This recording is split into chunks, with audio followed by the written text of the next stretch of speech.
शुरू करें। हाँ सर। काकतीय वंश के बारे में सर्च करो।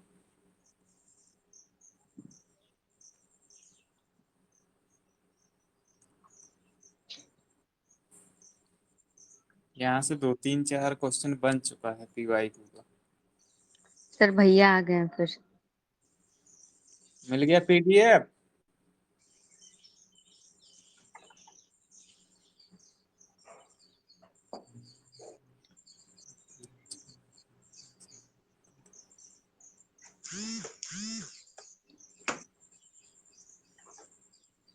मैंने पिन कर दिया, भेज के कर रहा है पिन। वैसे आ ही नहीं रहा था वो। हम्म।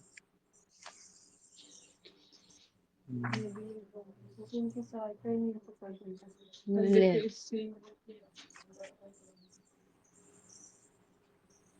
चलो फिर शुरू करो, नहीं तो टाइम ज्यादा लग जाएगा। हाँ सर। करती। काकतीय राजवंश के बारे में सर्च करना।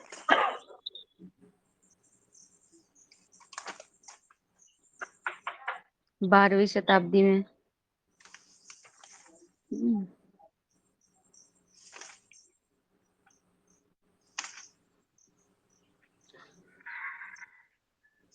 1110-90 चालुक्यों का साम्राज्य टूटकर बिखर गया। तब उसके एक भाग के स्वामी वारंगल के मूलतः गोंड ट्राइब का। सर ये गोंड ट्राइब ही थे काकतीय। हम्म। हाँ। इसके संस्थापक बीटा फर्स्ट हैं। बीटा प्रथम। हाँ, गणपति देव इसके शक्तिशाली शासक हैं गणपति। उसी की पुत्री थी रुद्रमा देवी। हम्म, और ये इस वाला एरिया में राज किए ना, पूर्वी घाट। आंध्र प्रदेश, रीजन में उड़ीसा। हम्म। मार्को इसमें पोलो सुनो। इन्हीं। हाँ उसमें मेंशन कर रखा है काकतीय वंश के बारे में।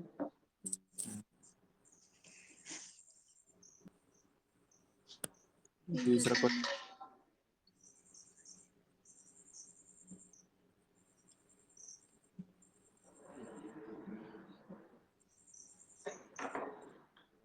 आर्यों और हड़प्पा सभ्यता के लोगों का डिफरेंस क्या सब है? मंदिर ये ग्रामीण थे बस और ये शहरी। पशुपालन चरवाहे टाइप के।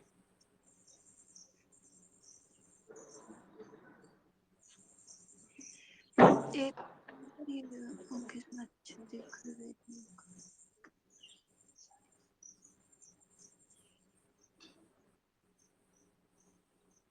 दूसरा गलत है, लोहे का ज्ञान आर्यों को था, सिंधु कल्चर को नहीं था। बाकी सबका हमें सिद्धू। साथ से है। सिद्धुओं को ब्रॉन्ज का ज्ञान था। कहाँ?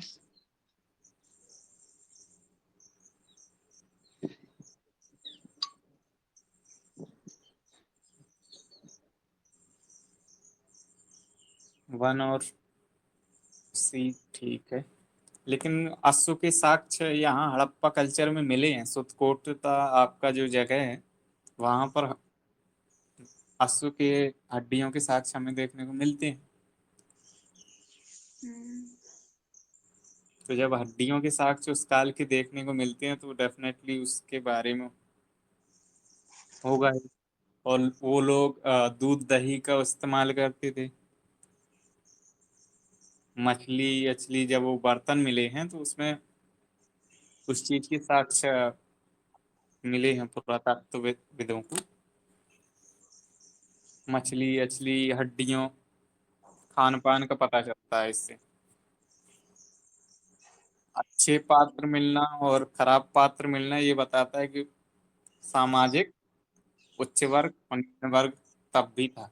सामाजिक विषमता तब भी थी कि गरीब आदमी होगा तो नॉर्मल वस्त्रों नॉर्मल चीजों का उपयोग करेगा, नॉर्मल पात्रों का उपयोग करेगा। अमीर वर्ग होगा तो विलासिता वाली चीजें यूज करेगा।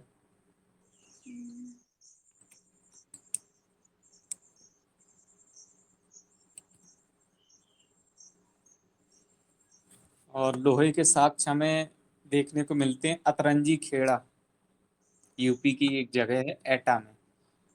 अतरंजी खेड़ा से हमें लोहे के साक्ष्य भी देखने को मिलते हैं।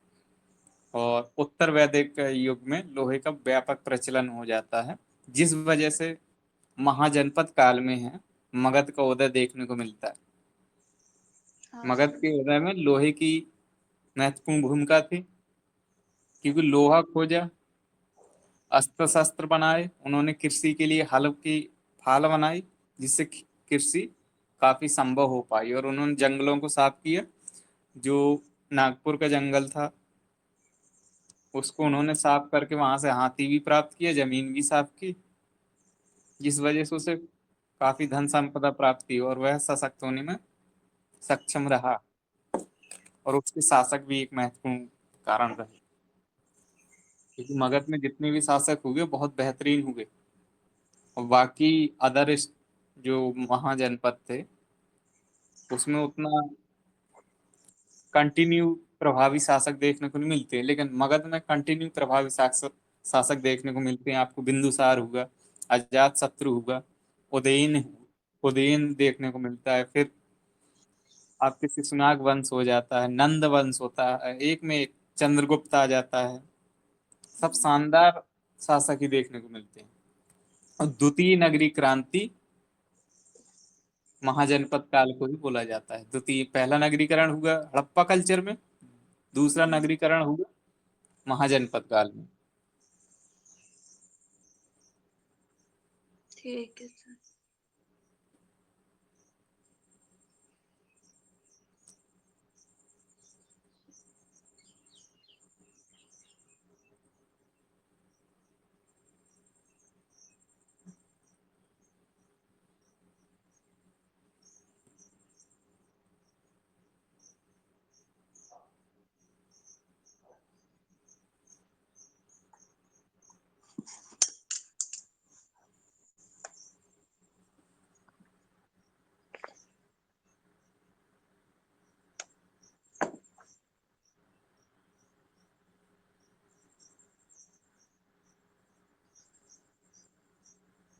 स्वतांत्रिक तो बहुत ध्यान से ठीक है।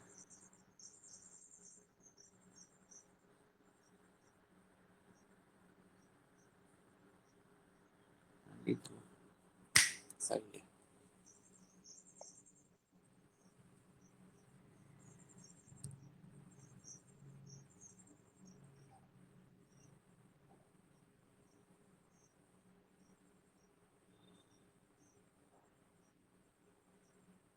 इनको चेक कर लो, स्वतांत्रिक और सम्मति,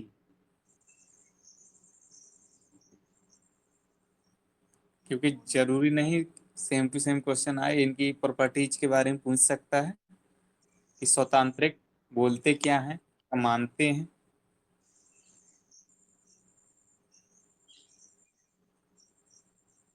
स्वतांत्रिक और महासांगिक ये चीजें थी जो आगे दूसरी शताब्दी में ये चेंज होती हैं, और चौथी में जाके हीनयान महायान में डिवाइड हो जाते हैं।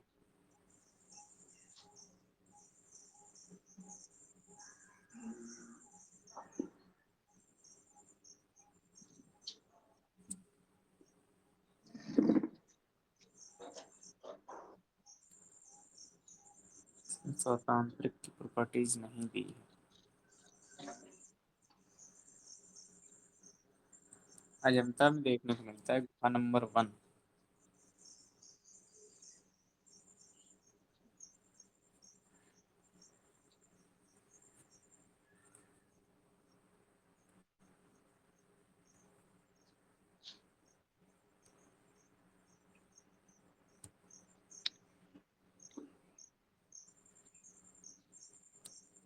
अजंता में टोटल कितनी केव्स है? अजंता में कितनी केस? सर 20। 34। अरे वो एलोरा में है प्रभु। सर 32 या 34 है। वो एलोरा में है, अजंता में। एलोरा में 34 सर केव्स, 29 है। 29, 29 है टोटल बौद्धों से संबंधित।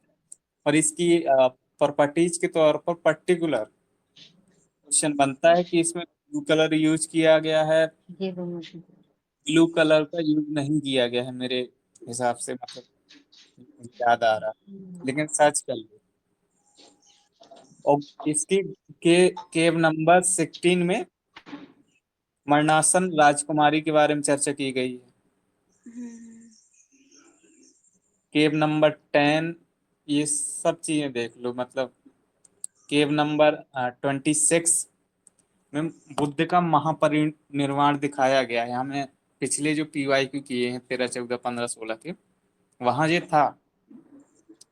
केव नंबर 26 में बुद्ध का महापरिनिर्वाण, और केव नंबर 16 में मरणासन राजकुमारी, 16 वर्ष की कुमारी, 16 नंबर में। और इसमें ये पूछ लिया बोधिसत्व पदम पाणी।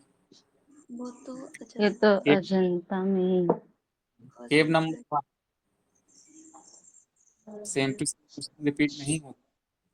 और ये तीनों गुफाओं के, और ये किस नदी के किनारे हैं? बाघोरा।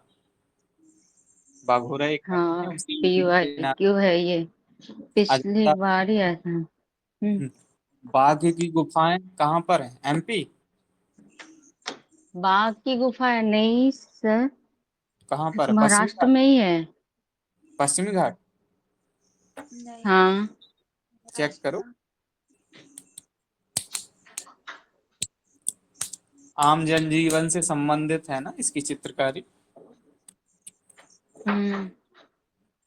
और एलोरा में 34, चारों गुफाओं के बारे में चेक करो, क्योंकि चारों के बारे में पूछा गया है, काफी अच्छा पूछते हैं। हाँ सर, बाघ की गुफा MP में ही है। उसकी इसकी खासियत है कि इसने आम जनजीवन के बारे में चर्चा की गई है। मतलब नॉर्मल आम जिंदगी, आम जिंदगी के बारे में चर्चा की गई है कि शिकार कर रहे हैं, ये सब चीजें हैं। विषय इसका अजंता और एलोवेरा की गुफाओं के तर्ज पर ही बाघ की गुफाएं बनाई गई हैं। इन गुफाओं का संबंध बौद्ध धर्म से है। यहाँ हम्म, अनेक बौद्ध मठ और मंदिर देखे जा सकते हैं। चैतन्य हॉल में स्तूप है। बाघ की गुफा। हाँ सर, MP में है बाघ गुफाएं। धार जिले में है, धार विंध्य पर्वत श्रेणी के अंदर आता है। मतलब विषय मेरे हिसाब से इसमें आम जनजीवन था। आम और जनजीवन शायद आप सर उसको तो नहीं बोल रहे हैं ना, वो वांकड़िया ने जो ढूंढा था। आ, वो इमेट का है। हाँ? BS वाकड़ ने 1957 में भीमबेटका की खोज की थी।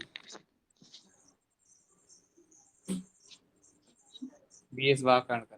लेकिन बाघ की गुफाओं का विषय आम जिंदगी है, आई थिंक, जो मैं सोच पा रहा हूँ। मैं सर्च करता हूँ, रुको। क्योंकि हाँ। मतलब मैंने एक क्वेश्चन देखा था, तो वहां इसमें टॉपिक यही दिया था।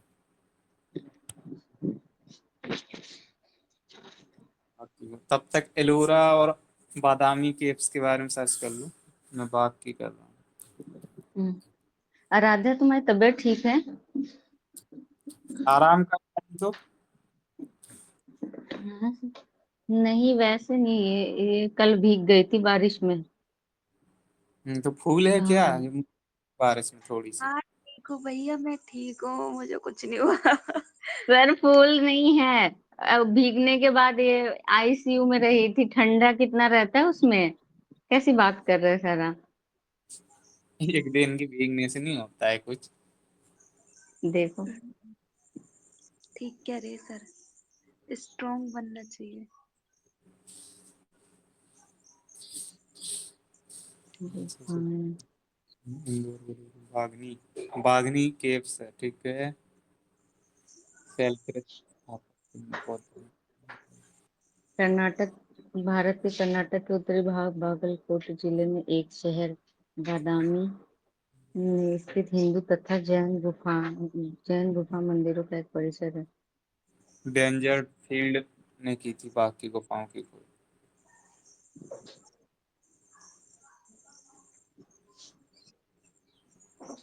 अरे बादामी तो चालुक्य वाला ही बादाम है ये। उन्होंने ही बनाया। आराध्य तुमने सर्च किया कोई? मैंने बादामी सर्च किया। एक एक चीज हिंदू। बौद्धों एलोरा। से है, मतलब बौद्ध। ठीक है, मतलब चित्रकारी है, मूर्ति कला है, मुराल मूर्तियां, बोधिसत्व देखने को मिलता है।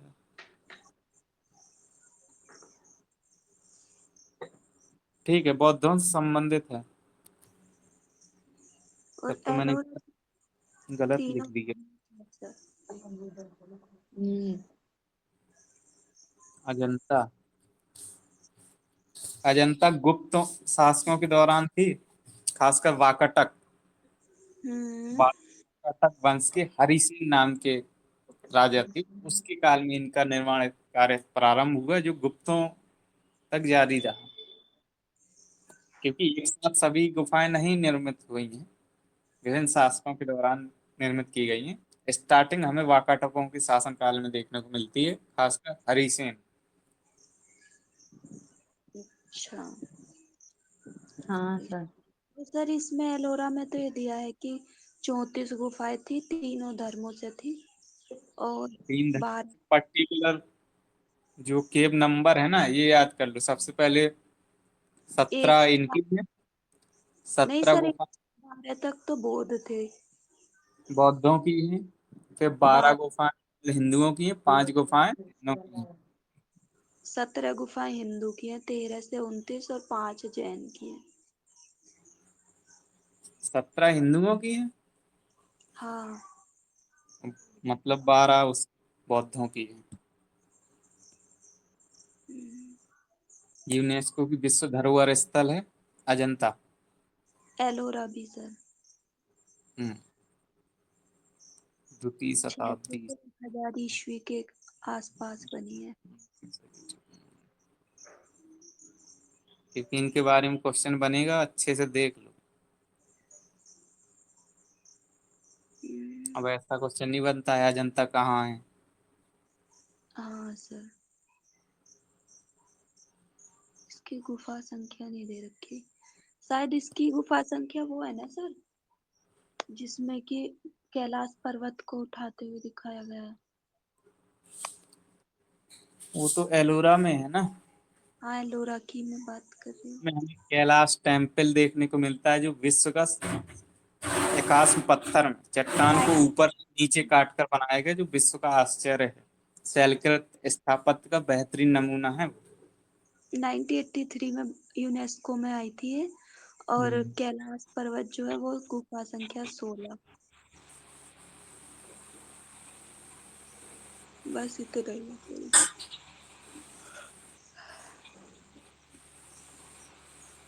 सर जो रावण है वो शंकर जी का वो शिवलिंग उठा रहा है, वो एलोरा वाली गुफाओं में ही तो नहीं, है। शिवलिंग नहीं उठा रहा है वो, कैलाश पर्वत को उठाते हुए दिखाया गया है। गुफा संख्या 16।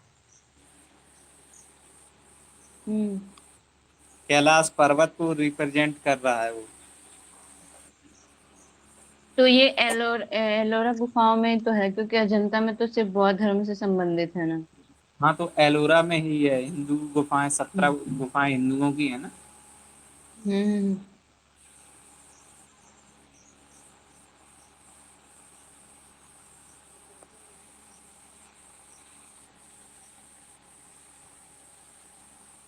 एलोरा सर्च कर लिया क्या?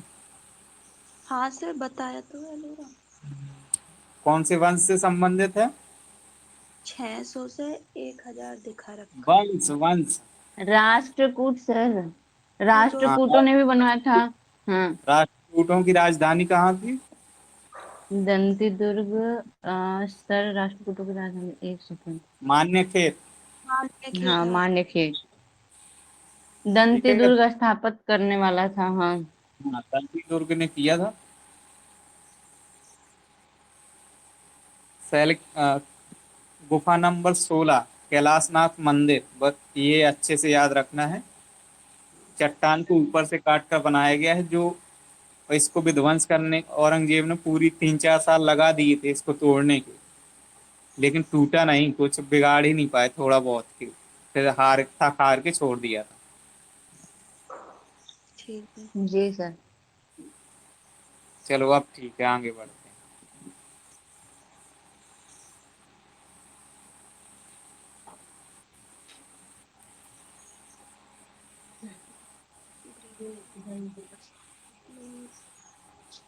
इसको के जन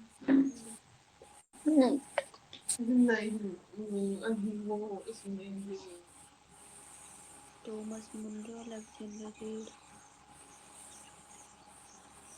तो इसके तो तीसरा है। सूर्य मंदिर। अच्छा सूर्य मंदिर, अरे मैं तो इसे भूल गई। सूर्य मंदिर कितने हैं सर पूरे टोटल एक भारत जम्मू में? कश्मीर में है, एक मध्य मोढेरा प्रदेश। में है, एक कोणार्क में है, एक ओके। अरसावली में। 4 हो गए शायद। मोढेरा गुजरात, एक कलिंग कोणार्क वाला है, और आंध्रा में ये अरसावली है, और नॉर्थ जम्मू कश्मीर में है जिसे विध्वंस कर दिया गया है, कपाटपुरम ऐसे कुछ नाम है उसका। अब तो राक्षस गुफा बोलते हैं उसको।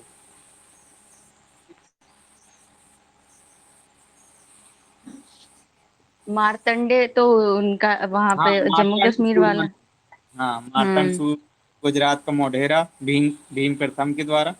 कोणार्क मंदिर हम्म। नरसिंह देव गंगवंशी शासक सोमवंशी। सर और मार्तंडे मंदिर ही तोड़ दिया गया है ना, वैसे सूर्य मंदिर है, हाँ, इसको सही तो सलामत थोड़ी है। थोड़ा क्या है मतलब,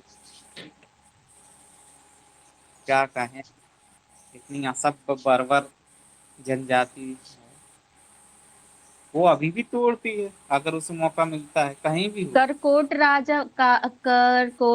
करकोटा राजवंश के तहत बनाया गया था, ललितादित्य मुक्ता मुक्तापिदा ने बनवाया था। हाँ। मुक्ता पीठ। और 3 सर द राजवंश है में आ ना। का मात्रा है।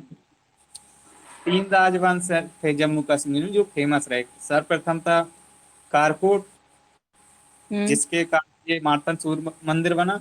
दूसरा आता है हम्म। उत्पल वंश। फिर तीसरा आता है लोहार वंश। कौन सा वंश तीसरा? लोहार वंश। लो लोहार वंश, अच्छा। कुल नाम से करो, कुल। के से कारकोट, यू से उत्पल, एल से लाहौर। जम्मू कश्मीर में कुल 3 राजवंश थे। हम्म।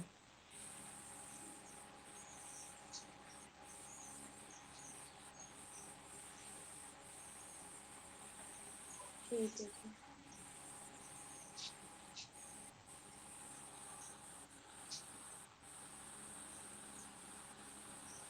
सर ये आजकल ऐसे पूछने लग गए ना, कौन से सन से कौन सा राजा था, तो ये हाँ। इनका हम्म, इनका राजा भी मतलब कारकोट वंश भी दे रखा था उसमें एक। हम्म।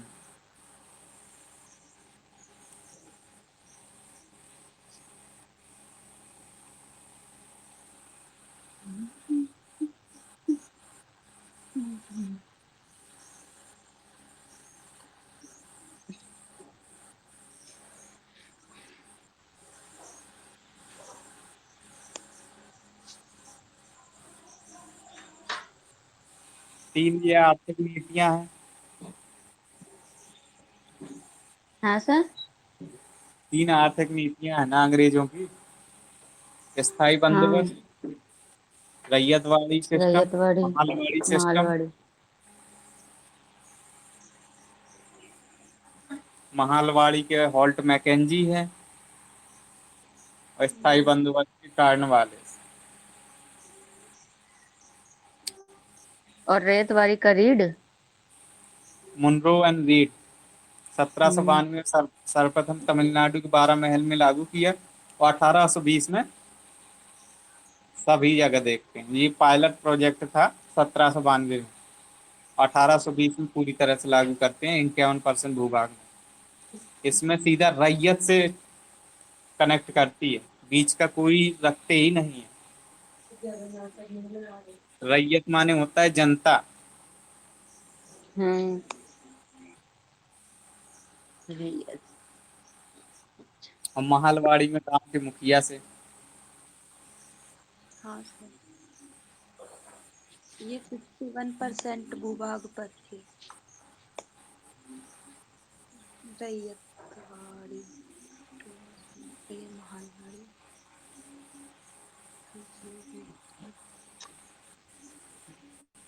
बारामहल जिले में लागू किया गया था। तमिलनाडु के बारामहल जिले में सबसे पहले।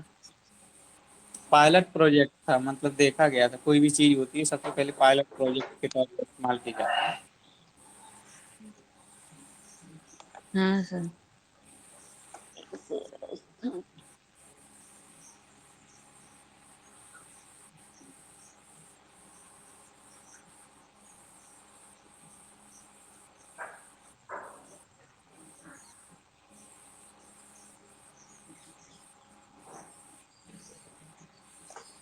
सातवां क्वेश्चन बढ़िया है।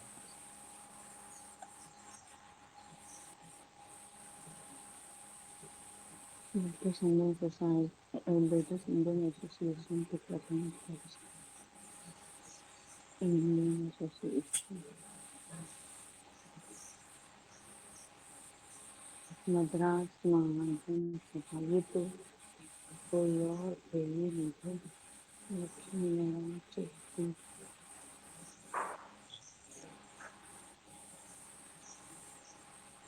गांधी बालासाहेब आनंदाचार्य।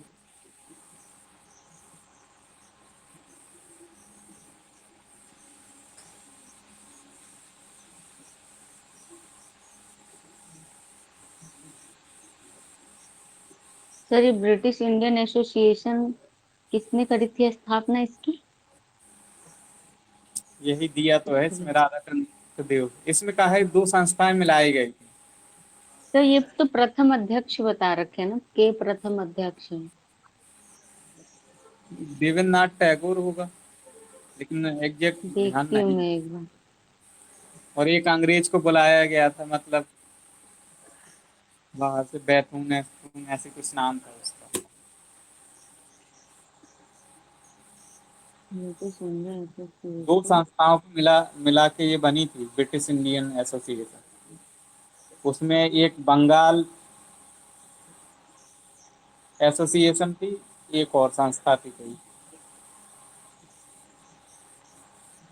चेक करो, कंफ्यूजन नहीं रखना है। हाँ वही तो।